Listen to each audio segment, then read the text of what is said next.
So my day 3 video diary entry is going to be a walking one because I really need to walk. It's like my walking meditation, if you guys can see where I am. So I already did an entry and I'm watching it back. I'm like, I don't like that one. So we're gonna do it again. And I always like see on Facebook where people are walking and talking to video, and I never watch it because I'm like, that's really annoying. Like take a minute and stop, but I'm multitasking right now.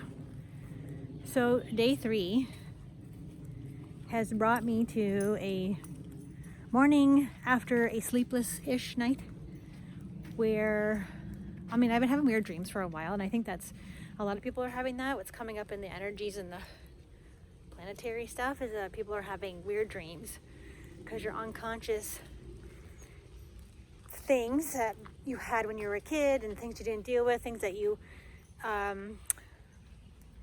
shoved down are coming up to be healed, apparently. And that's happening for me, but you guys know that I'm special, all right? That my job entails speaking with the spirit world and conversing with spirit world. And then last night, one of the issues that I had wasn't just like a regular human issue of like, oh, I just can't sleep and my mind's racing. Oh no, we gotta add in some spirit world stuff. So I woke up and I don't know what time it was. Doesn't matter.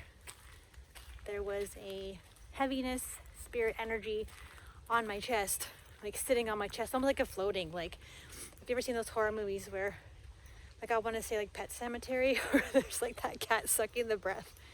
It was kind of like that, which I'm laughing, but anyone watching this who doesn't really understand how the spirit world works, and me being a former ghost hunter helps a lot.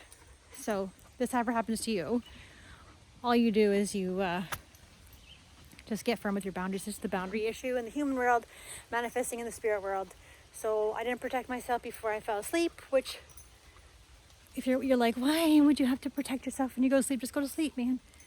But again, with my gifts and my job and my choice of what I do, my services, it's just part of the job.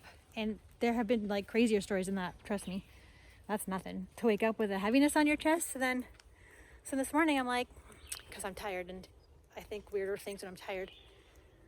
Like, was that anxiety? Or was it a spirit?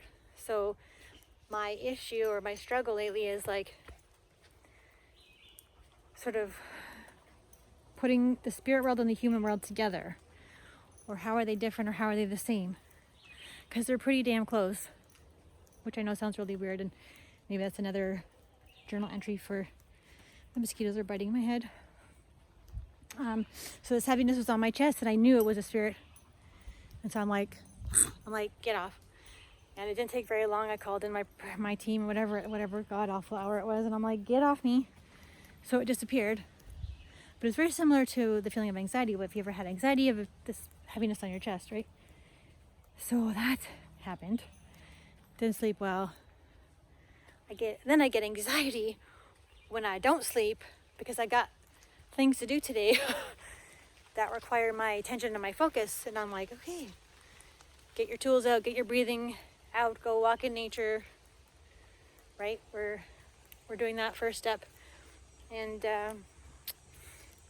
so I'm just thinking a lot about the spirit world and the human world and how they're very similar, or with humanness and spiritness. Which one's which, right? So I feel like I'm holding back on sharing with you the news that I got, but I want to wait. I want to wait until at least Monday because of a few reasons. I'm going to do ayahuasca this weekend, which I was supposed to do in Peru, but divine timing and all that good stuff, I'm going to be doing that this weekend and feeling a little bit anxious about it, because if you know ayahuasca is a heavy-duty plant medicine that people take in a spiritual ceremony that to purge, to discover things about themselves. There's a whole other a bunch of things ayahuasca does, and I'm not 100% remembering right now all of the things, but it's been calling me for a while, and so I'm going to see how that goes. And it just makes me nervous because of my anxiety. I'm like, is that going to make my anxiety worse? Is that going to make my depression worse? Is that going to make the things worse, or are they going to make them better? I don't know. So anyways, this diary is about to get really interesting. If you don't already think it is already. All right, I'm going to go walk with my dog. That's my entry for day 3. We'll talk to you later.